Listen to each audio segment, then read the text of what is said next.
Doctor Narendra Dabholkar हत्या खटल्याचा आज निकाल। पुणे सत्र न्यायालयाच्या निकालाकडे राज्याचं लक्ष।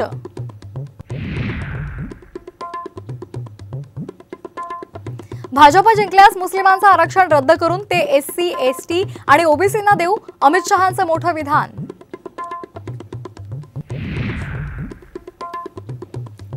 जळगाव, शिर्डी आणि संभाजीनगरमध्ये शांतिगिरी महाराजांचा पाठिंबा कुणाला? महाराज आज आपली भूमिका स्पष्ट करणार।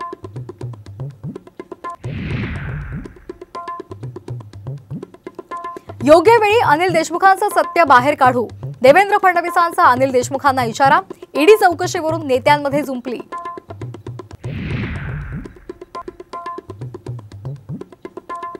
नांदेडमध्ये 4 ते 5 ठिकाणी प्राप्तिकर विभागाची छापेमारी। खासगी फायनान्स कंपनीच्या कार्यालयांची सकाळपासूनच झाडाझडती।